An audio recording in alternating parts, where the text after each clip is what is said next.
Hello friends, welcome back to my channel. मैं हूं आपकी फ्रेंड वर्षा। आज की इस वीडियो में हम यहां पर बात करेंगे बीएड एंट्रेंस एग्जाम के लिए कॉमर्स के कुछ बेस्ट क्वेश्चंस के। ये 30 क्वेश्चंस होंगे जिनको हम यहां पर डिस्कस करेंगे। स्टार्ट करते हैं वीडियो को। वीडियो पसंद आए तो वीडियो को लाइक कीजिए, फ्रेंड्स से शेयर कीजिए और किसी भी तरह की कोई भी क्वेरी हो तो ज़रूर बताइएगा। स्टार्ट करते हैं। The whole business is concern, यानी कि जो हमारा पूरा बिजनेस है वो किससे कंसर्न है? From manufacture and retailer, from producer and customer, from producer and agent, या फिर फ्रॉम कस्टमर एंड एजेंट। बताइए आपके अकॉर्डिंग क्या होगा इसका आंसर।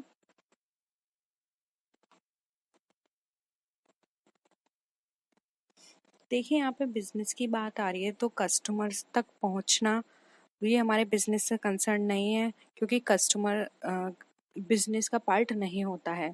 यहाँ पर जो राइट आंसर होगा वो होगा option A, from manufacture and retailer, क्योंकि इनकी एक्टिविटी ही बिजनेस के अंदर इंक्लूड की जाती है, इसलिए ऑप्शन ए राइट आंसर होगा।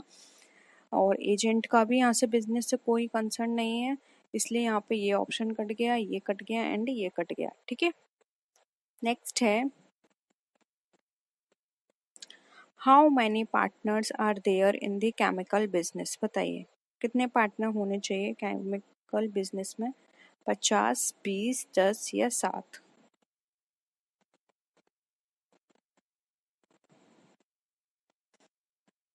देखिए, यहाँ इसका आंसर होगा 20। एक केमिकल बिजनेस हो अगर हम बात करें तो उसमें जो पार्टनर्स हैं उनकी संख्या 20 होनी चाहिए। ठीक है, नेक्स्ट है, which of the following industries extraction, यानी कि इसमें से कौन सी इंडस्ट्री हमारे एक्सट्रैक्शन है? Animal husbandry, fish, pig farming या फिर फॉरेस्ट्री। बताइए।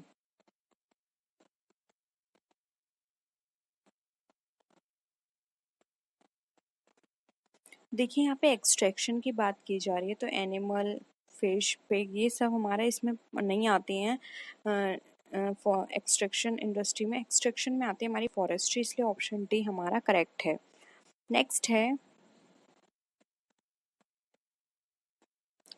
Who propounded the principle of collective bargaining. बताइए, कलेक्टिव बार्गेनिंग जो है उसका प्रिंसिपल किसने दिया था? हिक्स, केन्स, डनलप या फिर नन ऑफ दीज?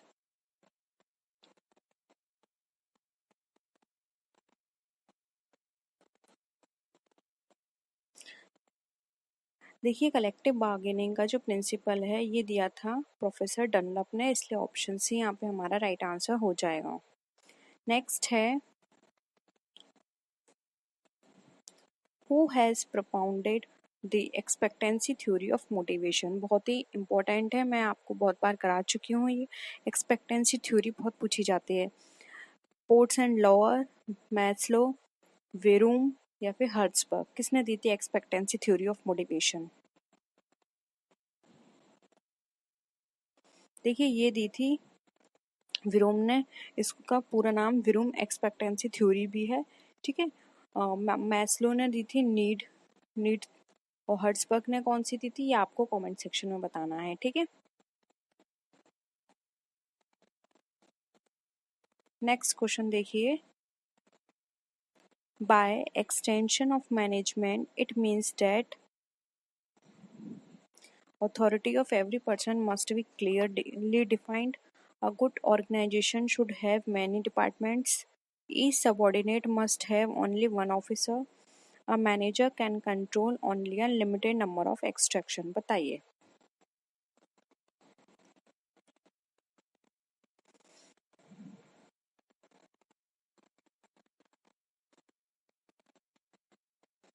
आपको क्या लगता है इसका आंसर?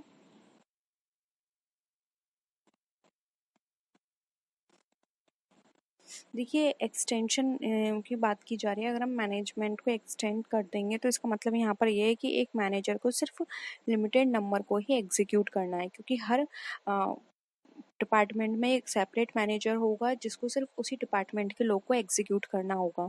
उस पूरे होल बिजनेस का एक मैनेजर नहीं है यहाँ पे डिपार्टमेंट वाइज होंगे, क्योंकि जब हम मैनेजमेंट को एक्सपेंड करने की बात करते हैं तो वहाँ पे हर प्रोजेक्ट का, हर डिपार्टमेंट का एक सेपरेट मैनेजर होता है, जो कि अपने जितना उसके अंदर पर्सन है या जितने उसके वर्क में आ रहे हैं पर्सन, सिर्फ उन्हीं को उसको एग्जीक्यूट करना है, उसको सबको एग्जीक्यूट नहीं करना है। ठीक है, तो ऑप्शन डी यहाँ पे हमारा करेक्ट हो जाएगा। नेक्स्ट क्वेश्चन देखिए, what is called a special scheme which is made to execute in specific circumstances? Program, procedure, policy, strategy और बैरिकेड, बताइए।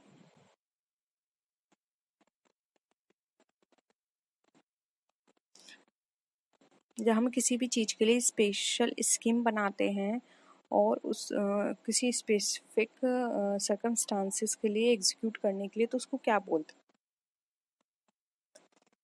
देखिए यहाँ पर जो इसका राइट आंसर हो जाएगा वो होगा यहाँ पे हमारा ऑप्शन नंबर ए, उसको बोला जाता है कार्यक्रम। ठीक है, स्पेशल काम के लिए बनाया जा रहा है, कहते हैं ना हमने इसके लिए एक स्पेशल प्रोग्राम रखा है। ठीक है, किसी चीज को स्पेशल को एग्जीक्यूट करने के लिए। नेक्स्ट है, the retiring partner is the third liability until its liability to the third party. यानी कि जो भी रिटायरिंग पार्टनर है उसकी थर्ड पार्टी के लिए उसका जो लाइबिलिटी है वो कब तक बनी रहेगी।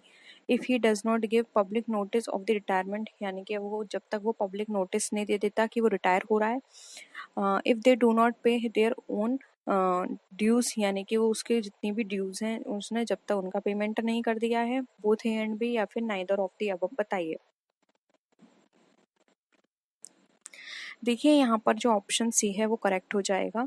ना ही जब तक उसने अगर कोई भी इंफॉर्मेशन नहीं दी है कि वो कंपनी से अलग हो गया है तब भी वो लायबल होगा, और उसके जो ड्यूज हैं वो उसने पेमेंट नहीं किए हैं तब भी वो लायबल होगा। तो ये दोनों ही कंडीशंस ऐसी हैं जिसके होने पर कोई भी रिटायरिंग पार्टनर कंपनी के लिए लायबल हो सकता है। ठीक है, तो उसको अपने ड्यूज भी पे करने पड़ेंगे और साथ ही साथ उसको यहाँ पर जो जब भी वो रिटायर होगा तो उसकी पब्लिक नोटिस भी उसको देनी होगी कि अब मेरा इस कंपनी से कोई भी संबंध नहीं है। ठीक है,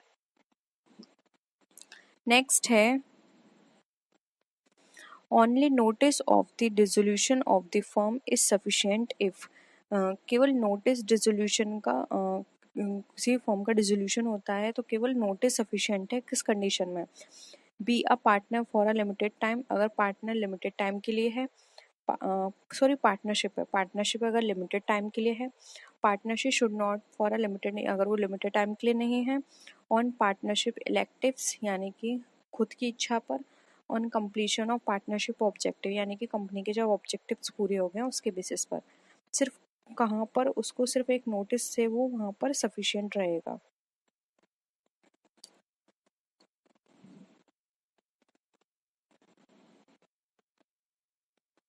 देखिए यहाँ पर आप इलेक्टिव्स की जगह एट विल भी कर सकते हैं, क्योंकि एट विल आपने बहुत जगह पढ़ा होगा कॉमन है। ठीक है,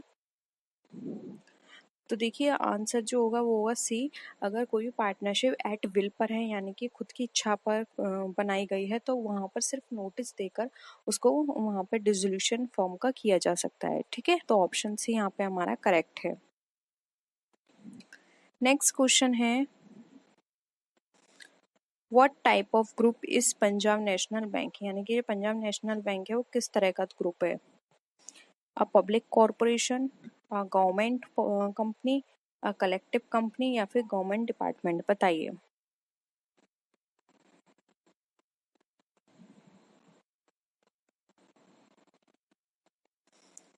देखिए पंजाब नेशनल बैंक जो है वो एक पब्लिक कॉरपोरेशन है। ठीक है, ऑप्शन सी यहाँ पे वो ए यहाँ पे राइट आंसर होगा, क्योंकि ये पब्लिक के लिए काम कर रही है इसलिए पब्लिक कॉरपोरेशन है। ठीक है, ऑप्शन ए करेक्ट है। नेक्स्ट है, whose group is Indian railway, कौन सा ग्रुप है जो इंडियन रेलवे इंडियन रेलवे जो है किसका ग्रुप है? पब्लिक कंपनी का, कलेक्टिव कंपनी, गवर्नमेंट डिपार्टमेंट है या फिर नन ऑफ दीज, बताइए। बहुत सिंपल है, ये सब लोग जानते होंगे, जो हमारी रेलवे है इंडियन रेलवे है वो एक सरकारी विभाग है। ठीक है, तो option C government department right answer हो जाएगा।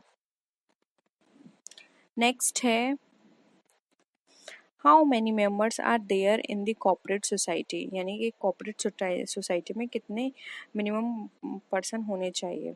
5, 10, 15, 20। मिनिमम लिख लीजिएगा क्योंकि हिंदी में यहाँ पे न्यूनतम दे रखा है, तो आप यहाँ पे मिनिमम कर लीजिए, ठीक है। राइट आंसर हो जाएगा बी। अगर हम यहाँ पे कोऑपरेटिव सोसाइटी की बात कर रहे हैं तो उसके लिए 20 लोग हैं मिनिमम, ठीक है। अब हम यहाँ पे नेक्स्ट क्वेश्चन पे आते हैं।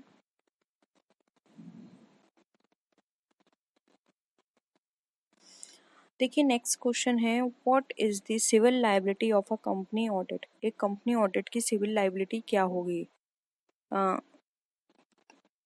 फॉर नेग्लिजेंस, यानी कि किसी भी नेग्लिजेंस लापरवाही के लिए, on making a false statement in the report, on willingfully making a false statement, या फिर ऑल ऑफ द अबव। बताइए क्या होगा आंसर।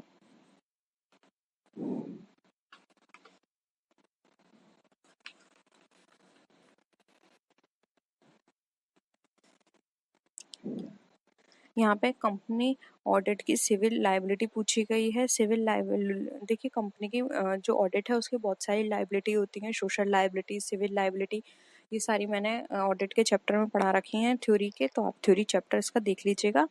यहाँ पर देखिए इसका जो राइट आंसर होगा वो होगा यहाँ पे option number A, for negligence, यानी कि किसी भी लापरवाही के लिए, क्योंकि ये उसकी मोरल है, सिविल काम है उसका कि वो कोई भी काम कर रही है इस तरह का, तो वहां पे लापरवाही बिल्कुल भी ना की जाए, ठीक है। तो ऑप्शन ए करेक्ट है। नेक्स्ट है, what is the audit done in modern corporation. अब मॉडर्न कॉरपोरेशन में किस तरह का ऑडिट होता है, ये या फिर वो किस लिए किया जाता है? To increase benefit, to minimise losses, to meet the statutory requirement of law, to the satisfaction of the shareholders and members. बताइए मॉडर्न कॉरपोरेशन में ऑडिट क्यों किया जाता है? देखिए मॉडर्न कॉरपोरेशन में ऑडिट की बात करें तो ये एक स्टैट्यूटरी रिक्वायरमेंट है जो कि करनी होती है लॉ से, इनको ये रूल है कि इनको अपनी ऑडिट करानी होगी, इसलिए ऑप्शन सी जो है वो यहाँ पे हमारा करेक्ट है। होप यहाँ पर सबके आंसर्स बिल्कुल सही हैं। नेक्स्ट है, गवर्नमेंट ऑडिट मीन्स, यानी कि गवर्नमेंट ऑडिट का क्या मतलब है?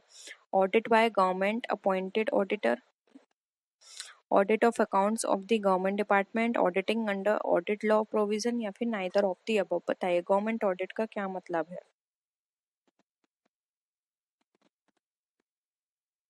देखिए गवर्नमेंट ऑडिट का मतलब यहाँ पर यह है कि जो भी ऑडिट की जा रही है वो उस ऑडिटर के द्वारा की जा रही है जो कि गवर्नमेंट के द्वारा वहाँ पे अपॉइंट किया गया है, यानी कि गवर्नमेंट का द्वारा उसको रखा गया है, वो हमारी कहलाती है गवर्नमेंट ऑडिट, ठीक है। तो यहाँ पर जो हमारा आंसर होगा वो ये राइट आंसर हो जाएगा, ठीक है। सबका आंसर ये सही गया होगा। नेक्स्ट है, reserve bank of India was established. बहुत सिंपल है, सबको पता होगा इसका। On 1 April 1957, on 1 April 1950, on 1 अप्रैल 1938, या फिर ऑन 1 अप्रैल 1935। बताइए। बहुत सिंपल है, ज़्यादा टाइम नहीं देंगे, ऑप्शन डी यहाँ पे करेक्ट हो जाएगा, ऑन 1 अप्रैल 1935, ठीक है। नेक्स्ट है,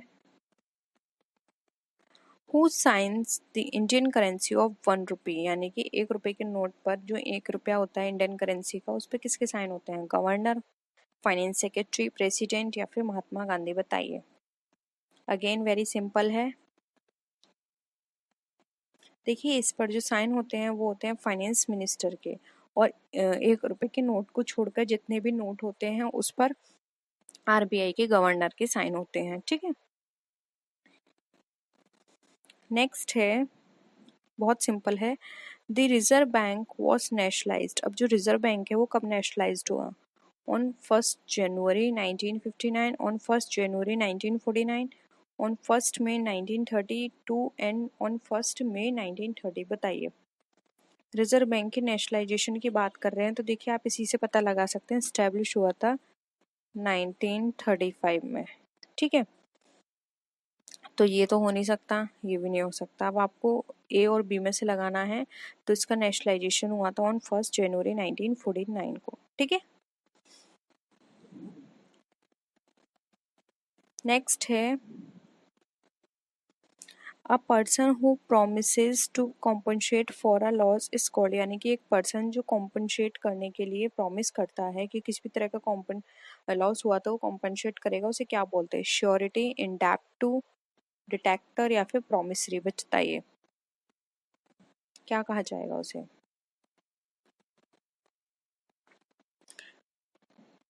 देखिए यहाँ पर इसका जो राइट आंसर होगा उसे हम कहेंगे डिक्टेटर, सॉरी डिटेक्टर, यानी कि हानि रक्षक। वो आपको हानि से बचा रहा है, ठीक है। प्रॉमिसरी नहीं कहेंगे, प्रॉमिसरी तो जब हम बिल की बात करते हैं तो वहां पर ये वर्ड यूज किया जाता है, इसलिए ऑप्शन सी यहाँ पे राइट आंसर है। नेक्स्ट है a person to whom goods are delivered by depository is called, यानी कि एक ऐसा पर्सन जिसको गुड्स जो है डिलीवर होता है डिपॉजिट के द्वारा, उसको हम क्या बोलेंगे? डिपॉजिटरी, श्योरिटी, बायर या नन ऑफ दीज?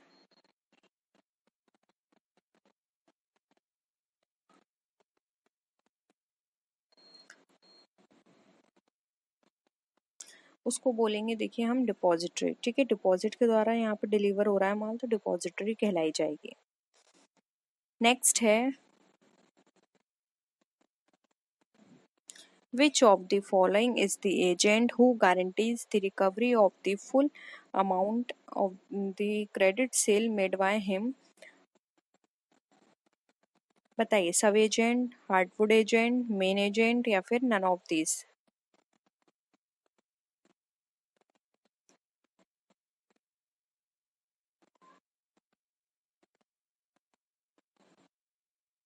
देखिए यहाँ पर जो इसका राइट आंसर होगा वो हो जाएगा यहाँ पे ऑप्शन नंबर बी, उसको बोलेंगे हम हार्डवुड एजेंट या फिर परिशोधी एजेंट, जिसको हम डेल क्रेडियर कमीशन एजेंट भी बोलते हैं, ठीक है। नेक्स्ट है the elasticity of demand for two fully substitute goods will be very high, very little, less या endless? बताइए। दो फुली सब्स्टिट्यूट गुड्स की जो इलास्टिसिटी ऑफ डिमांड है वो कैसी होगी?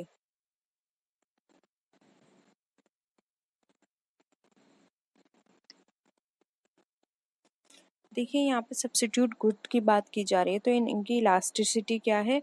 वो अनंत होगी, ठीक है। हम उसको क्योंकि यहाँ पर सब्स्टिट्यूट है और फुल्ली है, इसलिए यहाँ पे option D endless right answer होगा। अगर आपको इसको अच्छे से समझना है तो इसकी थ्योरी हम करा चुके हैं कि किस में किस तरह की इलास्टिसिटी होती है डिमांड के चैप्टर में, वो आप जरूर देख लीजिएगा थ्योरी क्लास। नेक्स्ट है if the demand for the commodity is elastic, then the total expenditure incurred on the commodity when the price is decreases, यानी कि अगर किसी भी वस्तु की मांग लोचदार है तो कीमत घटने पर उस वस्तु पर किया गया कुल व्यय कैसा होगा? बढ़ेगा, घटेगा, वैसे ही रहेगा या फिर निरंतर घटता रहेगा? बताइए, सॉरी बढ़ता रहेगा।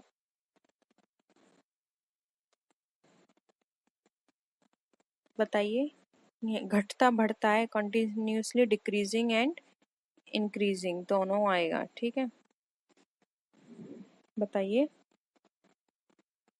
देखिए यहाँ पर इसका जो राइट आंसर होगा वो होगा ऑप्शन नंबर ए, वो ग्रो करेगा, क्योंकि यहाँ पे कमोडिटी क्या है? इलास्टिक है। और यहाँ पे अगर जो एक्सपेंडिचर है उसके इनकर हो रहे हैं कमोडिटी पे, जब प्राइस डाउन हो रहे हैं तो वहाँ पर कीमत की मांग जो है वो बढ़ेगी, क्योंकि यहाँ पर आपको पता है कि प्राइस डिक्रीज होंगे तो वो बढ़ेगी, क्योंकि अपोजिट होता है ये, ठीक है। ऑप्शन ए करेक्ट है।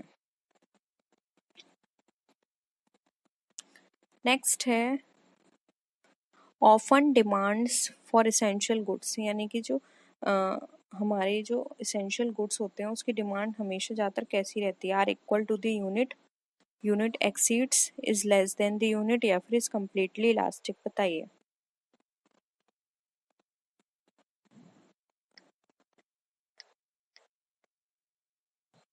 देखिए लेस देन द यूनिट होती है, क्योंकि यहाँ पर क्या होता है, इसेंशियल है ये, इनका प्राइस कैसा भी हो हमारा इसकी जो डिमांड है वो वैसी की वैसी रहेगी, प्राइस से ये हमें यहाँ पर कोई भी इफेक्ट नहीं पड़ता है, ठीक है, क्योंकि ये इसेंशियल गुड्स हैं। इसलिए यहाँ पे ऑप्शन सी जो है वो हमारा राइट आंसर हो जाएगा। नेक्स्ट है इन income and demand of inferior goods, यानी कि जो हमारे इंफीरियर गुड्स होते हैं उनकी इनकम और मांग में क्या होगा, कैसी होती है, डायरेक्ट रिलेटेड होती है, नेगेटिव रिलेशन होता है, पॉजिटिव रिलेशन होता है, या फिर कोई संबंध नहीं होता है, बताइए।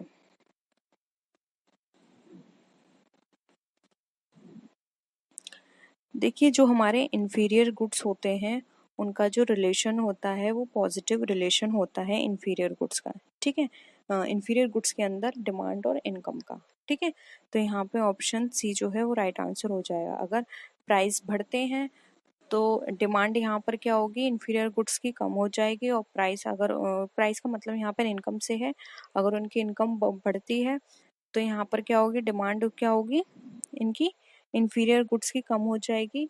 और अगर यहाँ पर इनकम उनकी कम होती है तो इंफीरियर गुड्स की डिमांड क्या है, बढ़ जाएगी, ठीक है। तो पॉजिटिव रिलेशन होता है। नेक्स्ट है according to the law of demand, demand rises as price rises, price increases have no effect on demand, demand decreases as price increases, या फिर determination has equal importance in both demand and supply, बताइए law of demand के according क्या होगा।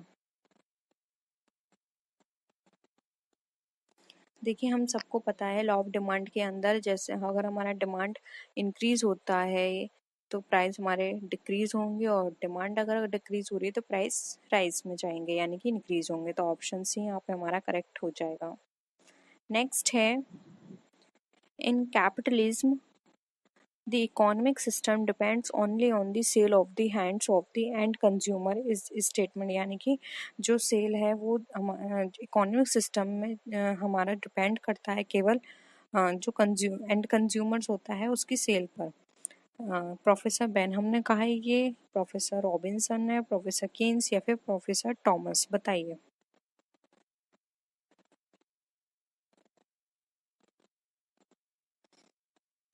देखिए ये जो answer है ये जो स्टेटमेंट है वो दिया है प्रोफेसर बेनहम ने, इसलिए ऑप्शन ए यहाँ पे हमारा करेक्ट हो जाएगा।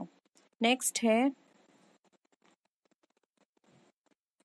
Universality of consumer means kingdom of kings, customer empire, empire of capitalist, या फिर एम्पायर ऑफ मैन्युफैक्चरर, क्या होगा यूनिवर्सैलिटी ऑफ कंज्यूमर।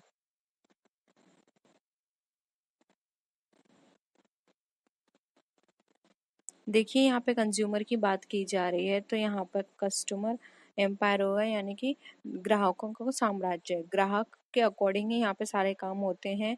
ग्राहक की डिपेंड पर ही पूरे मार्केट की स्ट्रेटेजी चलती है, ग्राहक की पसंद पर सारी चीज़ें चलती हैं, इसलिए कंज्यूमर क्या होता है, किंग होता है मार्केट का, ठीक है। तो ऑप्शन बी यहाँ पे करेक्ट है। नेक्स्ट क्वेश्चन है, नेक्स्ट है which of the following is not a restriction of consumers universality, यानी कि इनमें से कौन सा रिस्ट्रिक्शन नहीं है कंज्यूमर यूनिवर्सैलिटी का, income constant, income unlimited, producers organisation, या फिर मोनोपोली, बताइए। देखिए जो यहाँ पे प्रतिबंध नहीं कर रहा है वो है यहाँ पे इनकम अनलिमिटेड। इनकम अनलिमिटेड किस तरह से नहीं करेगी, ठीक है। यहाँ पर प्रतिबंध की बात करी जा रही है। देखिए प्रतिबंध होता है इनकम कांस्टेंट से, अगर वो सीमित है तो उस हिसाब से वो यहाँ पर परचेस करेगा, प्रोड्यूसर की ऑर्गेनाइजेशन से, और साथ में मोनोपोली से, क्योंकि मोनोपोली से भी कंज्यूमर की बाइंग इफेक्ट होती है, लेकिन यहाँ पे इनकम अनलिमिटेड से कोई भी उसकी बाइंग इफेक्ट नहीं होगी, इसलिए यहाँ पे ऑप्शन भी हमारा राइट आंसर हो जाएगा। नेक्स्ट क्वेश्चन है क्लासिफिकेशन ऑफ रिक्वायरमेंट्स, रिलेटिवल्स होता है, एब्सोल्यूट होता है, विजिबल होता है, या फिर ये सभी, बताइए। तो यहाँ पर ये कैसा होगा, हमारा सापेक्ष होगा, तो यहाँ पे ऑप्शन क्या हो जाएगा, ए हमारा करेक्ट हो जाएगा।